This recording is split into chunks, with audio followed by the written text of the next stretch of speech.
This is Life Transformation Radio. Prepare to engage. Seatbelt activated. Download initiated. Your quantum journey of transformation begins in 3, 2,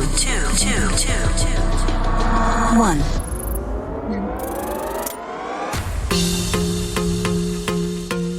Welcome to Life Transformation Radio. Hi, I'm Rob Actis, best-selling author of The Law of Action, voice actor, business mindset coach, the podcast whisperer, and Mr. Action himself. Life Transformation Radio is heard in over 90 countries. Thank you for joining us from all around the world. Whether it's your first time joining us or you've been listening to Life Transformation Radio for some time, I want to personally thank you. Here at Life Transformation Radio, we are committed to share more about real life, love, the power of positivity, romance, and of course, laughter. We care about helping others find their internal drive and purpose. We celebrate life challenges and overcoming them.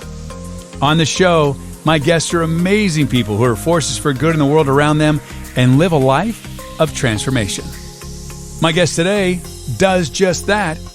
Today, Dana Kippel and I discuss how to bring your vision to life by manifestation and not being afraid to ask. If you want to not be afraid to ask for a chance of your life to have the courage and desire and unwavering faith in yourself, this is the show for you. Dana Kippel is an actor, writer, director, producer who is adopted out of Queens, New York to a wonderful family in Suffern, New York. She moved to Los Angeles in 2019 to pursue acting after selling her business, and now she is acting full-time. Dana, welcome to Life Transformation Radio. Thank you. Thanks for having me. So glad to have you here. It took a while because you're a professional actress, so you're never available. You're always doing auditions or shows or shooting or something, right? Yeah, I mean, sometimes I have nothing going on, and then luckily last month I had a lot going on at once, so. That's fantastic. Yeah. That's fantastic. So what current projects are you working on right now, or can you share? Yeah, well, currently I'm actually editing my own project. It's a short film that I'm hoping to sell to Shudder or to somewhere, and it's a horror film. And I just wrapped a indie horror film in Alaska and a little part on a Lifetime movie called Fatal Memory. Awesome. Very, very cool. Well, so I met you on Clubhouse, and you just have this incredible energy, this incredible life force, and this calm but very fierce power about you. And I believe I heard you were talking about manifestation and just really putting things out there. And so I'm like, I think you'd be perfect for Life Transformation Radio. Now, you mentioned that you were adopted and back in Queens, New York. Now, what was childhood like for you? Oh, I love that look on your face. See, I can see her, but yeah, she's like, oh, we're going there. Yeah, we're going there. Yeah, well, I try to be as open as I can without saying too much to help other people, because hopefully what I say can help at least one person. Absolutely. But my childhood, yeah, my family, my parents did the best they could for sure. They were very loving parents. My mom gave me up because she was 17 and she was no longer allowed to keep me. And then growing up, I was very different, I guess, than a lot of kids. I said what was on my mind. Well, most kids do that, but I didn't make friends easily, and or I would lose friends, and I was bullied a lot. I don't know if it was because I was nice, but the kids in my class would call me like Medusa. I remember one time I gave out my birthday invitations, and they stomped on them, and it really, all that stuff still affected me in my adult life. Kids are so mean. But it was hard. Oh. Yeah, they were very mean. And I grew up always knowing, like, in the humblest way, that I was meant for more than like stupid school and what these kids said about me. But I didn't know how to channel that at the time. So in class, I was great. I was smart and creative. But then I'd go home and have all these tantrums. And my parents didn't know why. And it's because I had all this anger inside of me. So childhood was definitely hard. And then I went through a couple other things that were traumatic. But it made me who I am now, which is great. Yeah. So you survived. So when did you move just to LA in 2019? So, Yeah. what did you do from graduating high school? Did you go to college? Where has your childhood and the bullying, where has it taken you? Yeah. And I've tried to figure out if I wanted to be honest about this, but it will come out anyway. I went to rehab in high school when I was 16 and then again when I was 19. And I had substance abuse issues. I think that's the way I coped with all the bullying at the time and the loss of certain friends I had, or, the cheating boyfriend or the friend that betrayed me. So I went to rehab and I got sober when I was 21. I still don't drink or use drugs. It's a personal decision now. So it's been a very long time. So I lived in Palm Beach County. I moved there when I was 21 to, cause they had a big sobriety community down there. That's in Florida, right? That's in Florida? Yeah. Okay, yeah. good. Okay. Yeah. I'm from the West Coast, but I heard Palm Beach and I'm thinking that sounds like Florida. So yeah.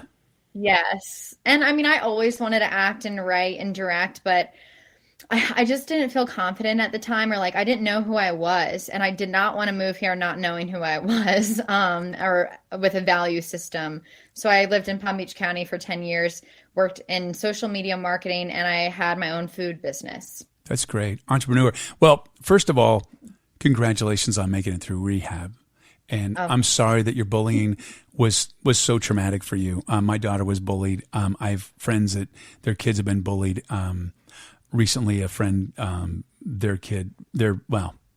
he committed suicide because of bullying. And it's amazing. That was just online. School wasn't even in session. And, so I have tears. Cruel. Yeah, it's rough. And, a lot of people do turn to, get substance abuse, and it's good that you were able to get rehab and do that. And thank you for sharing that and being so vulnerable. I know that, I told you before we started that the universe is going to let things flow, and there's someone that needed to hear that. Yeah. Well, I'll also tell them really quick. When I went to rehab both times, I did not stay sober, because my parents made me go. It was actually leaving there. I got into some deep trouble when I was, I think 20 and a half or 21 in Florida. And it was a terrible experience that I'm going to keep private, but it gave me the decision to get sober on my own finally. And that's where my life really started changing, because I always did it for other people or because I was forced to. And the second I got myself in deep water and I got out of it on my own and was like, I'm going to take accountability for my life and realize that I've screwed a lot of stuff up myself, including the relationships I used to victimize myself about, that I was not a good friend, is when my life started really changing. And then again, now I'm learning that all over again, just looking back with a new set of eyes, I guess. Yeah, it's amazing. So a lot of people go into rehab and they're forced to go in, whether it's their employers or whatever. And I have friends that have done it and they just go through the motions. Oh yeah, I'm getting better. They know how to play the system. And that's fun. It's interesting that you said that, because what it took was, both of them to just crash and burn. And then they're like, oh, wow, my life is really messed up. And the universe just slaps you in the face and says, Dana, no more. Wake up. It's like getting hit upside the head with a stick. And that's, you have to hit that rock bottom sometimes. And sometimes, and what's good about this show is that hopefully, if there is someone that's listening to this right now, they will realize that you don't have to hit rock bottom. You can learn from Dana and not have to go to that place. Yes. I'm grateful for all the negative now, because it made me who I am and I can use that in my work. But I honestly wish I didn't have that to use, because it's a gift and a curse. So if you can, right now, before you get to that bad place, take the hint and take accountability for your life and change it, like do it now. Don't wait a day, like do it now. Absolutely. I love what you said. So you went from Florida, and then where'd you go from Florida? Yeah. So I lived in Florida till I was in my late 20s, 29. Okay. And then I moved here. And I was like, I came here because my business, they wanted to bring my food business out here. The old CEO of Uber, actually. And I opened up in a place called Cloud Kitchens. And I was like, I don't want to do this. So I sold it. That's great. Yeah, and I broke up with the person I was with at the time because he was not good for me. And then I was like, I want to act. I've always wanted to act. And I started acting. And through acting, I reinvigorated my love for writing and directing and producing. And now that's what I'm on the journey of doing. I think that's fabulous. And I love what you said, how you wanted to get yourself straight on narrow and really understand who you were to your core before, because, you know, and I'm from San Diego and I know a lot of people that have gone from across the country. I have a lot of friends that are actors in Hollywood, and it is a rough experience. I mean, I saw your eyes just bulge out of your head. If you're not one with yourself and you're not strong and you're vulnerable in any way, you know, they talk about it. I just did a podcast earlier today, and it was a guy who went to prison. And as soon as he got in the general population, they were going to determine whether he was prey or a predator. And they beat him up terribly, and they determined that he was prey. And once everybody knew he was prey, they took his money, and they took his soap, and they took his food, and they took his everything. And then finally he became a predator, and he stood up for himself. And that's a whole nother story. But that's what happens in Hollywood, especially with women, beautiful young women, innocent women from Iowa or somewhere in the Midwest. And that's a whole nother. They just get chewed up, eaten alive. It's a very prey and predator type of. So how did you get in that transformation? How did you get your mind right to get in? Because you know, when I met you and just looking at your picture, I could just feel your energy. You're very powerful. Like, thank you. The fact that you went through what you went through, but you're powerful not in like a hard way, like not friendly. Like you're very approachable and you're very enveloping your personality, very kind, very heart-centered. But how did you get your mind right to go into Hollywood and to go into the business of acting? How did you do that? And what did you do? Yeah, I think some of it's a process too. Like my mind still is not all right. Like the last 4 days, I was just doubting myself, crying every night, like being like, I don't know if I could do this, but like, I always keep going is the point. Like you're going to have days like that, but the point is not to give up. And then today I got this huge audition from this huge casting director who I've always idolized. And I was like, oh my God, like no way. Like, of course, the one day I start feeling better and I overcame not giving up.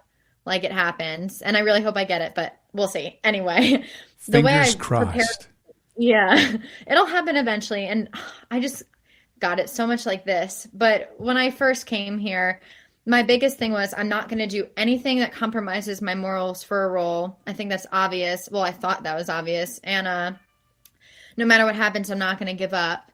And I'm always going to be myself. Like no matter how big I get eventually, like I'm never going to become someone else that I think needs to please people or do things because I think it presents a certain image. Like I never want to change, and I never have. Like if you know people who knew me when I was 5, I'm the same loser person. But you're not a loser person. No, you can't say that. Yeah, you can't say that. No, but my power, honestly, I think is in my weaknesses, and I'm just figuring that out now. It's not about being powerful or. Yeah, it's about being confident, but also it's just about like being really who you are and accepting your weaknesses. Like I know I get anxious around certain people, or I know I'm not fully confident, and it's more about facing those things and accepting those things. And that's when you can move forward. And I didn't accept that at first. And I had a hard first year of acting because I wasn't really connecting and I didn't know why. And I was like, well, duh. 'Cause like you still don't know who you are inside. And that's a lifelong thing. But I think the most important thing that I could say, and I don't hear a lot for acting, is really deep diving into who you are, because then you can be present and be someone else. But I did not know how to be present at first, and I still am working on that. Like, I think it's just accepting that everything changes and everything goes up and down. The biggest thing is not giving up. Like, that's the biggest thing I can say, because I want to. Yeah, absolutely.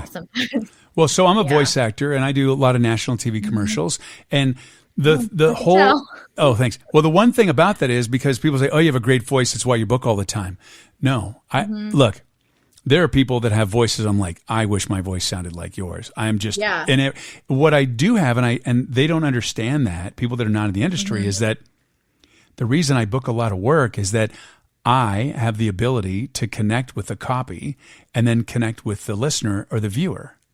And it's more of an emotional connection. It's not I can use my voice. I've done this a long time and I can do that. And there's that extra oomph of connecting. A lot of people can read lines, remember stuff, but it's when you connect. I think back to watching the video. If you haven't seen it, you should look it up. It's the kid who was the little boy on E.T. And Steven, I think it's not Steven Spielberg, but what was his name? Whoever the guy that wrote that, whoever did E.T. I'm trying to think. I don't even know. But if you look up that video, he auditions and he cries, this boy, and he's like, "Yeah, we found it. We don't need to go any further." You're just like, it's so emotional, and he dug deep and knew who he was, and he connected with those words on the page, and that is what acting is. It's the connection. Yeah, that is. And people miss that. It's not up here in your brain. It's here in your heart. No. Yes, and it's not how you look either. Like, no, I remember my first couple auditions, I was like, how do I look right now? Like when I'm saying this word, or how am I saying this word? And it's like, no, Dana, like just say the freaking words and like everything else will be okay. Just mean what you're saying. And that's a talent for sure. Like connecting with that. At first I didn't have that, but I learned it pretty quick when I watched myself, and I was like, no. I mean, and you can experience this when you're watching TV or a movie, when you all of a sudden get really pissed off at one of the characters, whether it's a man or a woman, and you're like, oh, you freaking hate them. That is connection. Like when you really, or you're just like, oh my God, I love her. She is like so amazing. Oh my God. Because in real life, she's probably not at all like her character. She might be just this raging bitch, really seriously. And I'm not saying that in a bad derogatory way. That's what acting is. And it's so important, because there's so many people now that are wanting to go to Hollywood. It's opening up, and you being a producer and a director. And I think giving that insight for people that are on their verge of like, I'm going to California, they should really get that in check. Yeah. And honestly, like I'm all for, like, if you get the idea and you get the intuition, like go right away. Sure. But like when you're there, make sure you're doing a lot of work on yourself. Cause for instance, if you don't know and believe you're going to be successful and you start doing anything for fame, that's when it gets very shaky. And I mean, I haven't done anything crazy, but I remember I like wanted an audition so bad. Like I went to like one, I got on a Facebook group and the guys were very sketchy, and that's the worst it got for me. Thank God. Yeah. And that was even out of desperation. So the biggest thing is, and then that is only what it took for me to reframe, like, Dana, you're worth more than that. And that was one of my first auditions. But the point is, like, don't be desperate. Like, know you're special and don't just take anything. Like, even in the beginning, do what sets your heart on fire. Like, do what you want to do. Don't just take any role. It's very important, I think. Absolutely. Yeah. Well, so manifestation is great, and the law of attraction is great. So I wrote the book, The Law of Action. And the law of action is the missing piece of the law of attraction. So if you're going out to Hollywood and you're going to pursue your life dream or whatever it is, you can't just, I'm going to be an actress, I'm going to be an actor, and just like go work in a restaurant and never do anything. You have to take those action steps. You have to grind. You have to work really, really hard. Relationships are important, and you have to survive.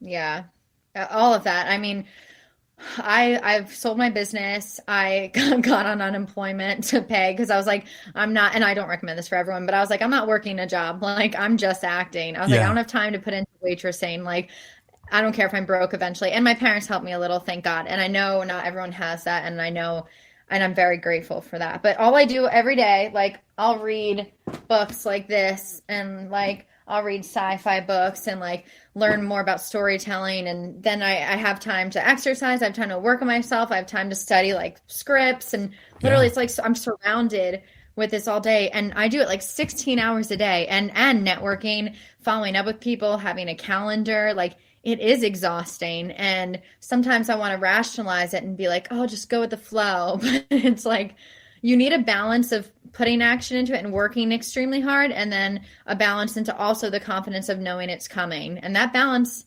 is hard, near impossible. But if you figure it out, I think that's the key to success.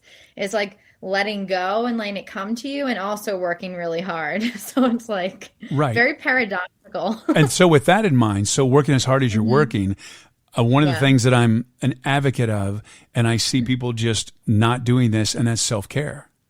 You have to be able to take care of yourself, whether it's eating good food or meditating or spending great time with people that you know and love, your safe space, your tribe. That's all important. So what are some things you do for self-care? Yes. So the first thing, and I tell everyone to read this book. If you really read it and apply it, Think and Grow Rich, it literally has changed my life. Absolutely. But I read this. Absolutely. Yeah, but it's part of self-care. It's changing.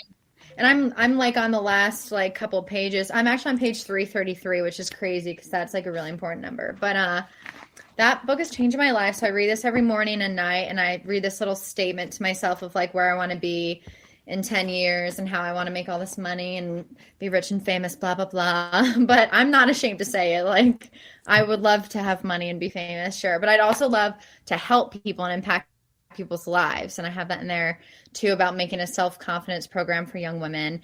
And other ways that I do self-care, honestly, I'm still working on that. I go to the gym. I eat in and out when I want to. That's my form of self-care. Animal style? Animal style? Yeah, animal style, and then toasted. Exactly. So my form of self-care is indulging when you want to. So like if I want a buffalo chicken sandwich, I'm going to eat a buffalo chicken sandwich. And if I start gaining weight, that's my own fault and I could choose to diet. But somehow I think it's a mindset, and I know that sounds psychotic. But for me, like I haven't had an issue with that, because I think what you fear is what manifests, and I've never been afraid of gaining weight, so I don't. I don't know. Yeah. Meditation is huge. Transcendental meditation. I do it in the morning, at night, 20 minutes a day. Love it. It's life-changing. I meditate. It's great. And honestly, 2 days ago, I was very depressed, and it's the first time I ever missed it. And then I jumped right back into it, but I realized like the difference it makes when I missed the day. But that just makes you connect and helps like your anger. And every day is not going to be easy, but over time, it definitely puts you in a more present, centered spot. And the blessings like I've been getting since I started doing it in March is crazy. Like the manifesting power is insane. But the thing I want to drill into people, at least for me, when I hear all these people say these things, like I expect to be perfect, and I'm like, I can't have a negative thought. And it's like, no, like you can't resist those things. Like the more you accept, even accept those bad days where you're going to feel like shit, like on the brink of wanting to like die. Like you can feel that bad. Like it doesn't mean you're crazy. Like people have those emotions and they're scared of them because no one talks about them. Absolutely. Just don't give up. Just go to the next day, and I promise it will get better. And you might have 3 bad days, but literally that's the biggest thing I just wanted to say today was like, do not give up. That's the biggest message. Yeah, don't. Yeah, so Napoleon Hill's book, Think and Grow Rich, incredible book. I read it all the time. Fun fact, I'm the narrator for 2 of Napoleon Hill's other books that you may not be aware of, and it's great. So one's called The Master Key to Riches and Grow Rich with Peace of Mind. And a lot of people think and Grow Rich. Well, I don't like that. It's not about monetary rich. It's rich with people in your life. It's such a beautiful book. It's so great. I got to tell you, a lot of people don't know about The Master Key to Riches or Grow Rich with Peace of Mind. That's my favorite book. It's funny now, if you listen to the audiobook, so I did the audiobook. If you listen to it, it was done back in the 90s. My voice sounds a little bit different. So, I've got 33 books under my belt. But so great books. And the other thing is that I want to know if you do, but I think it's so important, and that is gratitude. So before I go to bed at night, and when I wake up in the morning, and I'll even sometimes during the middle of the day, I stop, and no matter if I'm really stressed, I'm like, I'm alive. Like I'm alive.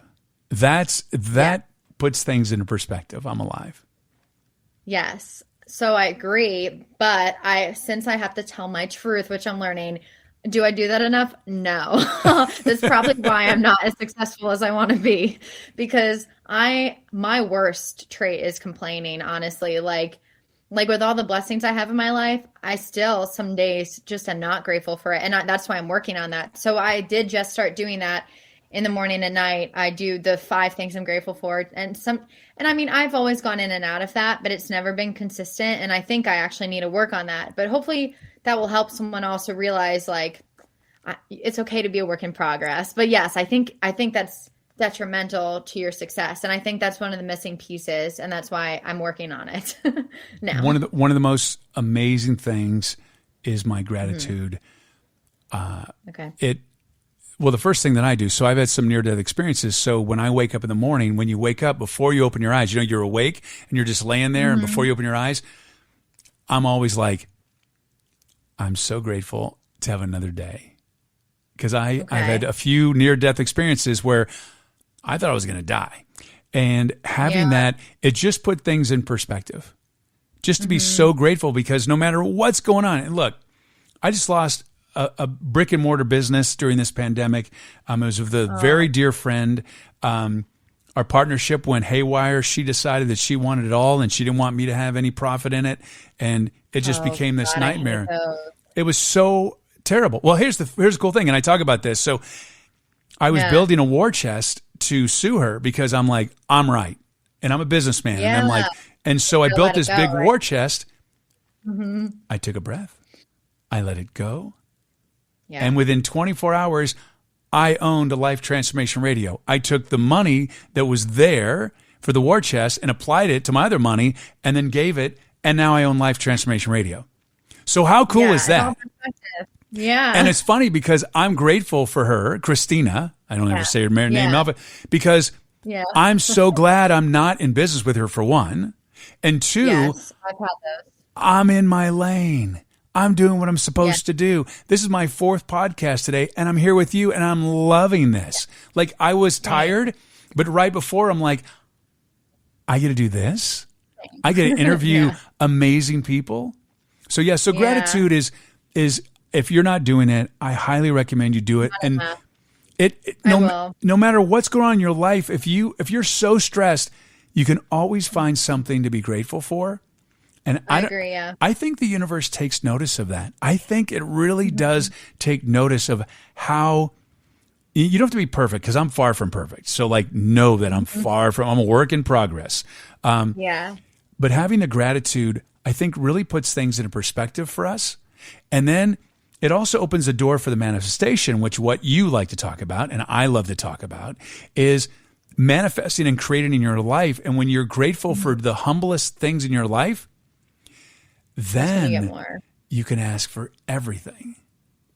Yeah, I know. I read this all the time. I mean, I'm starting to do it too. I don't know why I haven't. I need to do it. This is your therapy session, Dana. This is your therapy session. So I know it's the universe speaking through you, because that's the one thing I'm lacking, and I have it, but I don't feel it yet. Does that make sense? Like, I write this stuff down, but there's a disconnect with the feeling. I don't know why that is. Like, I can say I'm grateful for like my shelter and stuff, but when you get that like tingle in your heart, like the good feeling, right? I have that disconnect still, and I don't know why. It's really weird. So you can borrow from me. So like, I didn't go to rehab. I didn't have that. Yeah. So the couple things that you could do is, first thing is when you go to bed, and I'm so grateful to have another day on this earth. Like, that's, I mean, you can, as basic as that. And in the morning is like, I'm so grateful to be alive. Like, people die every day. I've had a lot of people die from suicide and from natural death. And so at any moment, I called my daughter called me yesterday. She works on a horse farm, and she was feeding a horse, and it got aggressive and it crushed her finger. Like, so at any moment, like, she's not going to die, but at any moment, a car accident. I saw the news, and some poor child, 5-year-old or a little kid, was in the car. There was a road rage, and the guy got behind and shot this kid. And I'm like, you never know. So you have to live every day like you want to be alive for yourself, and then also those relationships. Yeah. And that's so important. So hopefully that helps you in regards to gratitude. And no, it does. And I feel it. I feel it a lot too. Just don't get me wrong. Like I don't not feel anything, but I think for me, and I'll be super honest because I know people can relate to this. And I know I shouldn't have these, but I have such high expectations of where I want to be. Gotcha. And I'm so focused on that that every day, and I know this is a mindset of lack, but every day I'm not where I want to be. I'm so focused on that still, and that's what I'm working on, that I can't be like, oh, I'm grateful for this, because instead I'm like, oh, like I wish I had this, and I know that's the worst place to be, and that's why I am working on it, and it's been better, like because I have worked on it the past months, but that's where I started in acting, and now I'm gently going down to being happy for the present moment, knowing it'll come, and just being like, I am happy to be alive. And yes, these things would be great, but I also am happy where I am. So I'm getting there. So it's interesting. So I don't know why I just had this vision, but apparently I'm supposed to share it. So if you take a clear glass of beer and you pour, it goes down and the foam overflows, right? And I don't know what this symbolism is, but it's going to make a lot of sense because apparently I'm supposed to talk about beer. And so if you take a glass and you're at a bar and you pour it in and you have the head of beer on top and it just gets, sometimes it's a lot of head of beer and sometimes it's not. Yeah. Well, when you were talking and you said, you're not in the space because you want to move ahead, like I'm not here. Yeah. Imagine you're in a life, there's a new way to fill a glass of beer and it's a special glass. You put it on this thing and the beer rises from the bottom. And so it's always a perfect head of beer. And I always talk about all the time is rising the tide so all ships rise. So maybe if you look at your life of like, I'm not here. Yeah, because you're rising to get to there. As opposed to you being a glass filled up from the top, fill it up from the bottom and rise up because you're building the foundation just like what you did to prepare to go to California. So look at it as rising to your success as opposed to like reaching for your success. Right, because you're just rising. I'm getting there. Exactly. You're going there. And also trust abundance and not scarcity and know that the universe has you exactly where you are. So every single thing that was in your life, your rehab, your bullying, everything is making you who you are because you're going to be able to tell people stories because of who you are. You're going to be able to act because of who you are. That was so helpful. I'm writing this down before I forget. So I've never thought of that, but all of a sudden I was imagining you're pouring the beer on the top and it just overflows. This is perfect pour. It's called the perfect pour. I think it's called the perfect pour. Oh my God. I'm literally writing this down. Otherwise, I'm going to forget. And next time I'm ungrateful, I'm going to think of this. Okay, rising the tide. So think of myself as rising to get where I am. Absolutely. You're being elevated. So who you are in this world is elevating you to your position of gratefulness. Okay. We don't do this alone. The universe helps us out. And I believe, and I wrote this in the Law of Action, is that when you're taking inspired action, you're in momentum, and that's the universe takes notice. Says, hey, Dana, you're playing here. Now you're playing here. New people are like, look at this. Like, look at this. We met on Clubhouse. You're now on this podcast. A lot of people listen. You never know who's going to listen, and maybe they happen to be listening at someone's house or listening to the show, and they're like, oh my God, I love how vulnerable Dana is. I love her experience. Wow, she can direct as well. I have a project. And so, how we cross paths is amazing. And, I want to honor you because a lot of people don't honor themselves. They don't set their boundaries. And I had a lot of respect for you because I have a strong boundary of when I will do these shows. And you had a strong boundary, which I really want to acknowledge, is that you said, look, I can't do this. Like, because you had a boundary and it wasn't, and you were very accommodating for it. But did you see the response we had? Because she's like, because a lot of people do that to me and I'm like, no, that's my time. However, I could feel that you were respecting your boundary and you were taking care of yourself and you were rising your tide. And so I'm like, yeah, absolutely. It was very it wasn't incongruent. It was very comfortable and very in flow. And I'm like, absolutely. Yeah. I don't do podcasts at 4:00 in an afternoon. I don't. Yeah, no, I appreciate it too. It actually was. I had a really important meeting, and then I had an audition, and the meeting got canceled. And I messaged them. I was like, "Oh, I can do this morning instead." They're like, "Oh no, that one's filled, but we'll do later." I was like, "Fine, great." But yeah, that was awesome that you guys said that because I really wanted to do it, and maybe you could feel it wasn't about that, so I wasn't being like flaky. It was more just that like, "Oh God, how can I do both these things?"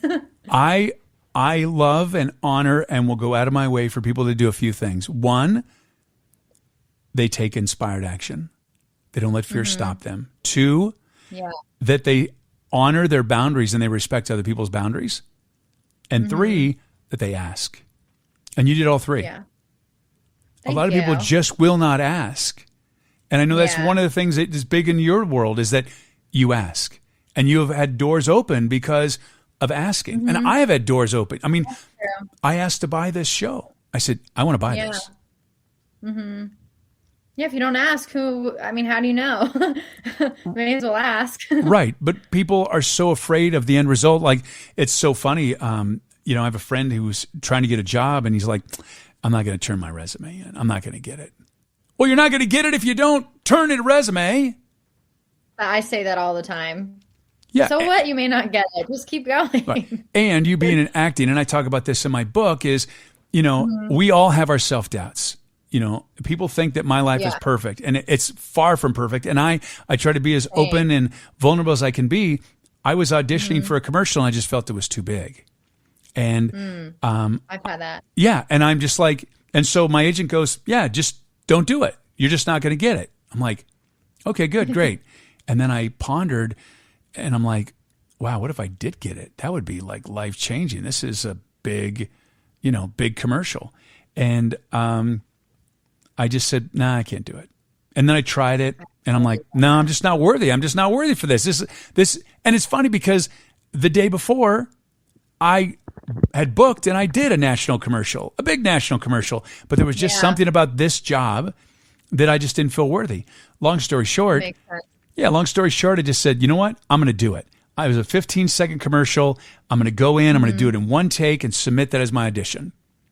And lo and behold, I got it. And one spot turned into 8. Crazy. And, those checks just came coming in. You know what I'm talking about. Oh, that's so crazy. It was winning the lotto. It was amazing. And then it's funny because when my agent called, he goes, yeah, you get a booking. And I'm like, and then that's all I got was a text. And then I'm like, okay. But I thought it was nothing big because you forget about it. You audition. And then what happened was I finally called and I go, so who did I get? And he goes, yeah, that job that you turned down, you didn't want to do? Yeah, that's the job. And I'm like, wow. So we all have our doubts, and you have to ask, and you have to set your boundaries. You have to just do it and not let fear stop you. And you've opened a lot of doors. Be fearful. You just do it anyway. Yeah, because if Wayne Gretzky, if you miss 100% of the shots you don't take. Yeah. And there's a lot of people that want to you have to audition, and that's the thing about acting is just so crazy because, it's funny because when I was divorced and when I was single, I'm married now, but when I was single and my friends are like, God, how can you just walk up to these incredible women and ask them, if you want to get a drink or you want to go out? I'm like, yeah, look, I get, what's the word? I get rejected on a daily basis 5 or 6 times. I audition all day long. I can take a no. And it's not that they're not saying no really to me, or they're just saying, they're saying yes to someone else. Yeah. Yeah. It literally is the same as acting. That honestly doesn't bother me that much, the acting rejection. Not at all. Just because I knew that getting into it, and I never think that says something with me. I found out today, even a role I didn't get, they were like, yeah, you didn't look like the mother. I was like, oh, okay. Yeah. So how do you manifest what you want? You've done a lot in a very short amount of time. You're really successful. I love that. So how do you do it? So you don't show gratitude, but how do you manifest to get what you want? Yeah. I mean, no, I definitely have gratitude, but yeah, I do. That is the biggest struggle I have and why I'm not further. I know, but you're right. Yeah, I know. I was just kidding. No, but the But yeah, I guess I do manifest. The funny thing is, like, I feel like there's so much more I could have done. I don't know if it's a bad thing. It's just some days I feel like I'm not doing enough, and I'm sure everyone feels like that. And I know I am doing enough. That's the crazy part. But yeah, the way I've manifested, I guess, even though it's not as much as I would have wanted, is, and I still have a long way to go, is being positive and believing in myself for the most part, for sure. Never taking no as an answer. So if I get a no, I just follow up with them 2 weeks later, if it, like, on whatever the situation is.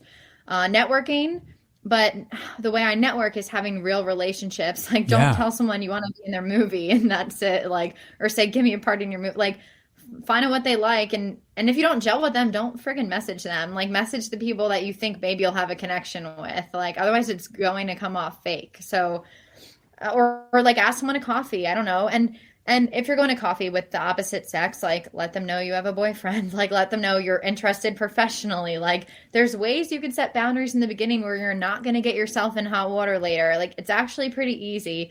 You never have to do something you don't want to do. So that's like a huge thing I try to tell people. Like, if you're in that situation, like, just don't be in that situation. Yeah. And that's not to say people don't put people in weird situations, but for the most part, it's helped me a lot. But when you set your boundaries, I would imagine, look, you're a beautiful woman. And I can imagine that people would look at you and they're like, oh, but because the way you carry yourself and the way you set your boundaries, I don't think you have that issue. I don't think you have those circumstances. Really. Not at all. No. You're very confident, and you're not prey. No. Yeah. I mean, that's the one thing I've never wavered in, for sure. Yeah. I'm not going to do anything I don't agree with for a role. I never will. I mean, that's partially also why I'm writing my own stuff now and making my own stuff too, is I don't see enough of those female roles where it's people I look up to, honestly. So I'm just going to try to write my own and make my own movies. And movies about, like, energy and parallel universes and the law of attraction. Like, I don't see as much, there's more and more, but there's not as much as I would like. Right. Like, and I still feel like there's nothing helping young women be confident. Like, if anything, it's worse and worse. So, like, if I could make content that make young women, like, embrace themselves, like, I never had that. Like, I would love that. And I'm still trying to figure out how to do that, but there is not enough for women to feel good about themselves, and they have no tools, none. In high school, I had no one to speak, no one to talk to, no tools of confidence. Like, I didn't know what the hell meditation was, or that there was a life outside of school, or like that I could create and be successful. Like, I thought I was a hopeless nobody, like, going nowhere. Like, and that was before Instagram. Like, now with Instagram and Facebook, like, I probably would have killed myself because it runs in my family. Oh, no. But yeah, I'm serious. But I think, yeah, I'm rambling now. But if that's one thing I could do with my acting and writing, it's help young women, like, want to literally just stay alive in high school, like, not hate themselves. I love it. I think that's great. I have a 22-year-old daughter, and I'm all about empowering women. Women are so amazing, and a lot of them just don't realize it yet. Yeah, and empower them not just to be strong. And Britt Marling actually, like, influenced me when she said this, but, like, the strong young woman isn't strong. Like, she is vulnerable, and she has weaknesses, and she doesn't always like herself, and she's not always confident. And, like, why don't we show women like that? And maybe she's jealous sometimes, but she's also fucking clawing through life. Sorry for cursing. She's clawing through life and not giving up. And those are the women we should be telling stories about. Because when I see strong women on these shows, they're like men, like, they're very masculine and don't have emotion. And it's like, that's not a strong woman. Well, so, you're a strong woman, and I really want to thank you for being here today on Life Transformation Radio. Thank you. You're amazing. Thank you. And thank you so much for your support and taking the time out of your busy and precious day to listen to us today. We so appreciate it. Thank you. Thank you for allowing me, along with my very, very special guest, Dana Kippel, to touch your heart, move your soul, and inspire you to live a life of transformation. I'm Rob Actis. Until next time. This is Life Transformation Radio. Download complete.